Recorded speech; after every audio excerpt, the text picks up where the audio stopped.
was walking up to the mailbox and trying to hurry because I had like a live fish there. It had already been there for some time because I didn't get the delivery notification. So I'm trying to hurry up to the mailbox, and I just realized that like I can't breathe. And like I just can't breathe, and I had to like just sit down. And so it took me like 3 tries to get up and get my fish, who I did get, and he's fine.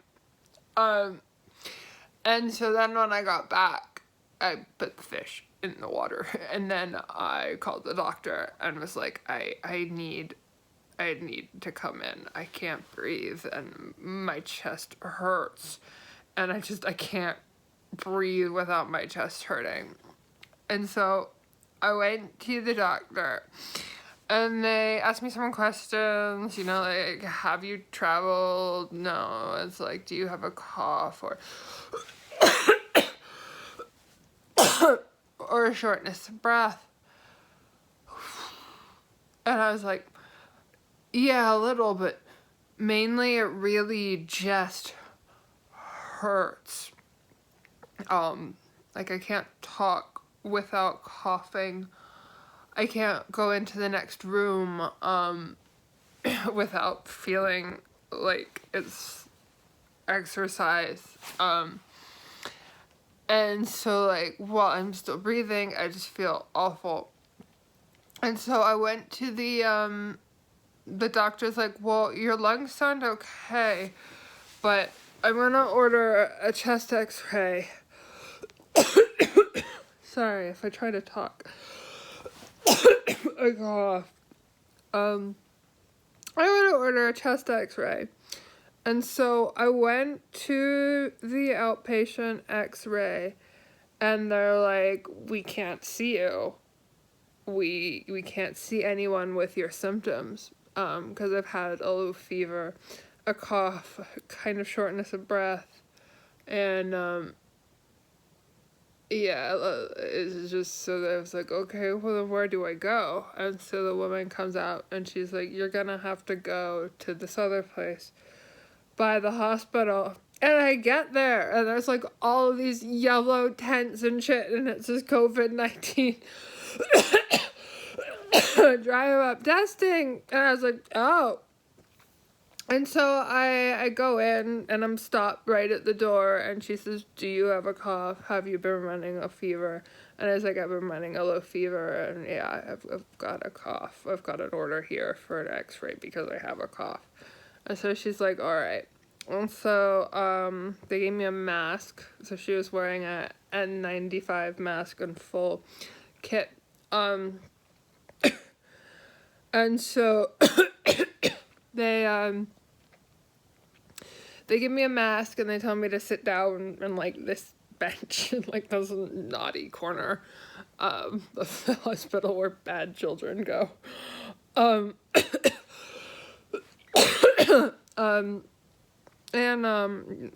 I go and I sit there, and a woman comes out, and she's like, okay, well, I'll come and give you your x-ray. And so I follow her into the room, and she's like, take a deep breath, and I'm like, I can't. I just can't.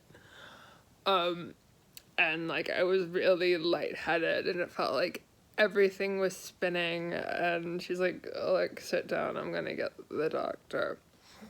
And the doctor, she goes to talk to the doctor, and she's like, okay, we're gonna go put you in an isolation room. So I'm sitting there, and I tell the doctor that like I have issues with low sodium, and it felt like I had low sodium. And then he goes down the list. He's like, you're here for a cough. Have you had a low fever? Have you had any shortness of breath or difficulty moving around your house? And I was like, yeah. And and so he's like, okay, we're gonna, but the question that surprised me is they're like, have you been near anyone who's traveled recently, and they're like, in the last 2 months, and I was like, what? Because I thought that it was like a much shorter period of time, so I was like, yeah, we have a friend who got back from Guatemala in the end of February, and they're like, no, you have to have a COVID-19 test, and I was like, okay, and it's like, I really don't want you to like waste one, but he's like, no, you have enough criteria, you need to have one. And so now to get any labs, I have to go to this like particular place because they're the only ones equipped to deal with COVID-19 patients. And so the doctor sends me out to this drive around testing, and he's like, we're not gonna do it here, you're gonna go through this system at the drive around testing, but I've told them you're coming, and then they're expecting you. And so I go out and I get in my car. There's this big sign that says, please call this number. And there's all these people sitting under a yellow tent.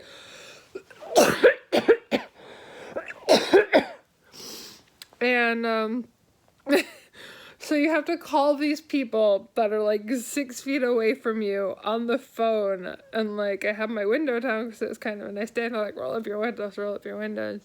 So I call them and they ask you the questions like, are you coughing? Have you had issues with your breathing or felt shortness of breath?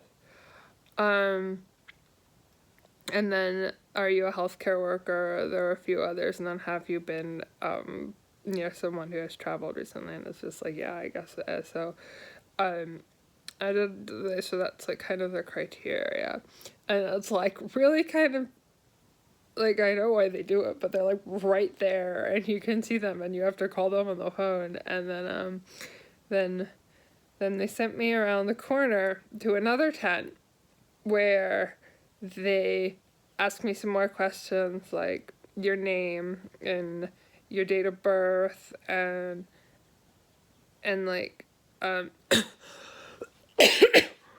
they check all your insurance information, and mine is on file because if you have a doctor in our county, it goes on file.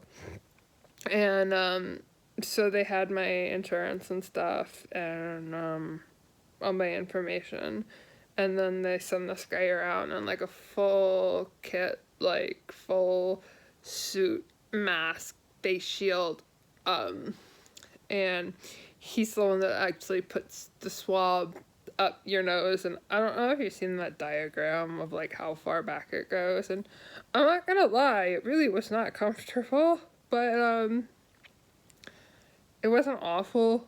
And they're like, okay, we have to do this for 15 seconds, and I feel like the countdown made it worse. It's like, just finish it, and I had to stop after like 7 seconds because I just like, I couldn't. And then he's like, well, I'll try the other side. So fine, all right. So I got it done, and I guess I feel a little guilty because I know how many people like want and need these tests, and I kind of got it just by having to go to this place because I did have symptoms, and the places have these big signs that say if you, so I went to the normal outpatient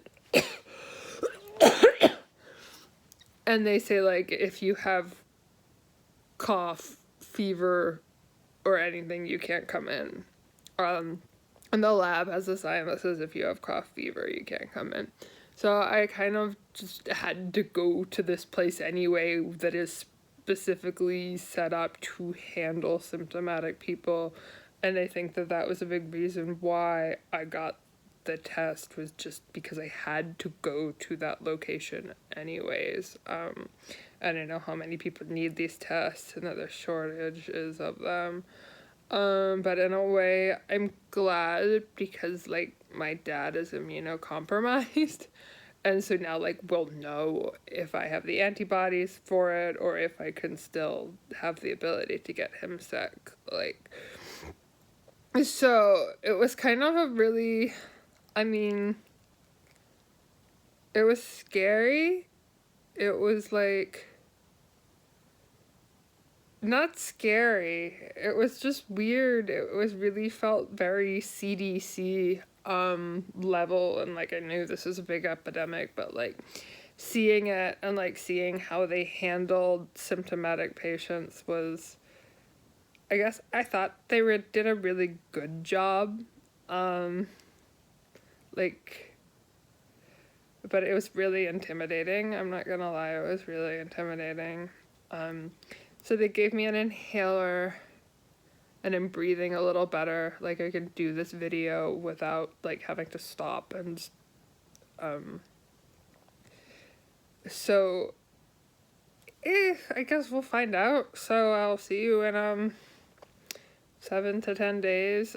First they test you for flu and something, I think he said CSV, but that doesn't sound quite right. So now they're gonna run the COVID-19 one. But it's nice that I can like actually have a conversation with a camera, because before I couldn't get through words without needing to like stop. Like it was difficult to speak because I felt like I couldn't breathe. So the inhalers really helped.